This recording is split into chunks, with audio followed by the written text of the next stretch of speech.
Now, in our previous class, we have learned about the two organs of the United Nations Organization, that is the General Assembly and the Security Council.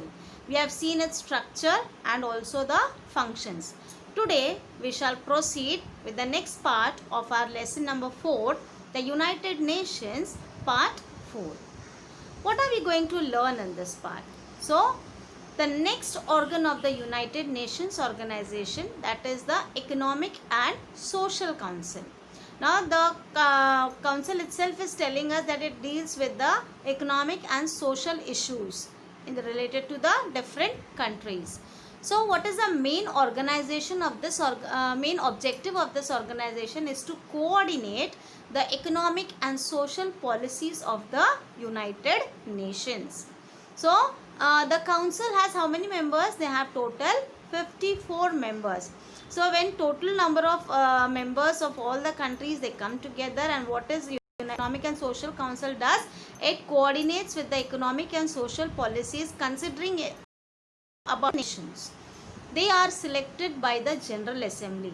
So these 54 members who selects the General Assembly selects the 54 members.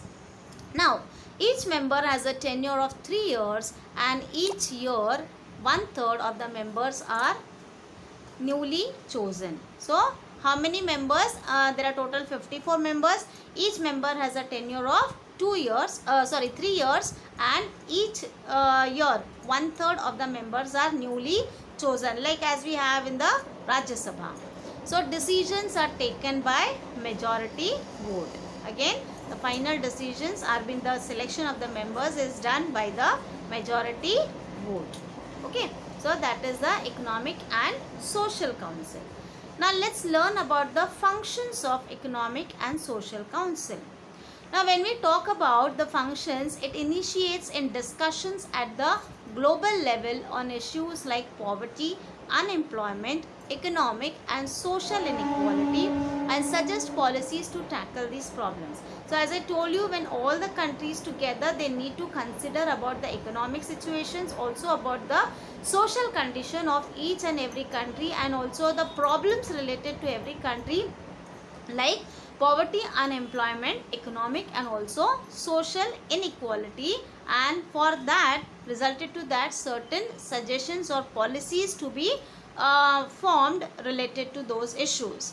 Then also they discuss issues on women's like questions, women's questions like empowerment of women, human rights, fundamental freedoms, global trade, health related issues, etc., and make decisions. So what do? They also discuss on women's questions, empowerment of women, human rights, then fundamental freedom that is to be provided, global trade which is, so again this is an economic in order to bring about economic developments in the other countries, and also health related issues and make decisions related to that. Its next function is to make efforts to establish cultural and educational cooperation at the international level. So, in order to provide with all kind of educational facilities, and also the cultural background of all the countries needs to be maintained at the international level. Then coordinates the functioning of different organizations working in association with United Nations. So also it coordinates the function, as we have already spoken about the specialized agencies, right? Like the WHO, then International Labour Organization, UNESCO, UNICEF. So it also coordinates the functions of these different organizations which work in association with the United Nations. Now the next organ of the United Nations is the Secretariat. The Secretariat has the responsibility of carrying out the administrative tasks of the United Nations. So who looks after the administrative aspects of the United Nations? It is the Secretariat. And what is the chief of the Secretariat known as? The chief of the Secretariat is the Secretary General. And as we have also seen, that is it is the responsibility of the General Assembly and the Security Council to appoint the Secretary General. He is selected by the General Assembly and the Security Council. His tenure is of 5 years. So what is the tenure of the Secretary General? It is for 5 years. Now what are the functions of the Secretariat? To call international conferences on global problems like climate change, human rights, disarmaments, etc. So again we can see it calls out international conferences on global problems. Now presently what we are also going is a global problem, right? So it problems related to climate changes, human rights, disarmament, etc. Also certain kinds of emergency crisis as the present situation. Then to organize the meetings of the General Assembly and the Security Council. So it is the duty of the Secretary to organize the meetings of the General Assembly and the Security Council. Then to compile the information and to supply information to the media. So whatever may be the discussions, whatever is the information collected by the discussions with the other countries, they need to compile the information and the same is supplied to the media so that everybody may know what is happening around. Then the next organization is the International Court of Justice. Now this itself is telling you that it is related to courts or the justice to be given to certain issues. So International Court of Justice means the judicial branch of the United Nations. The International Court of Justice is located at The Hague in the Netherlands. So where is it located? It is located at The Hague in the Netherlands. There are 15 judges in the International Court of Justice. How many judges are there? There are total 15 judges, and again they are chosen by the General Assembly and the Security Council. Every judge has a tenure of 9 years. So what is the tenure of the judges? It is of 9 years. Okay. Then, what are the functions of the International Court of Justice? To settle the disputes between two or more member nations of the United Nations. So suppose out of this 193 member nations, if there are disputes between the two nations, then in order to solve these disputes by means of negotiations.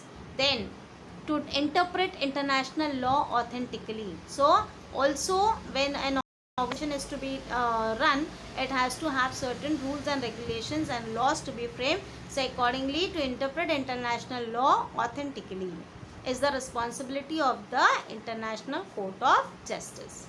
To advise the various organs or subsidiary bodies of the United Nations about legal issues. So also to advise the other as about not only the 6 organs of the United Nations but also about the specialized agencies about the legal issues. Okay, whatever, suppose if any thing goes wrong, any law is not followed, so again the legal action, what legal action will be taken. So the other organs also need to be kept informed about that. Now this International Court of Justice is an internal governmental organization and an International Criminal Court. International Criminal Court. What is it? The Internal Criminal Court is an internal governmental organization and an international tribunal.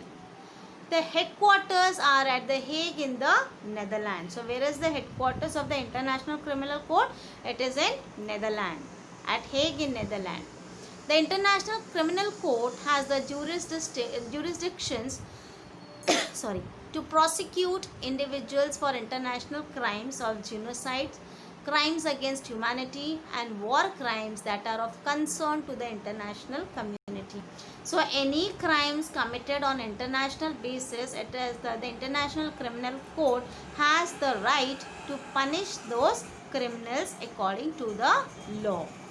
So children, in this lesson, so far we have learnt about the organs of the United Nations organizations. We have learnt about General Assembly, we have learnt about Security Council, then we learnt about the International Court of Justice and also about the Secretariat. Yes, so the further organs will be learning in our next class. I hope so far you have understood the different organs and also the functions of these different organs of the United Nations. So we shall stop here for today. Till then, thank you children.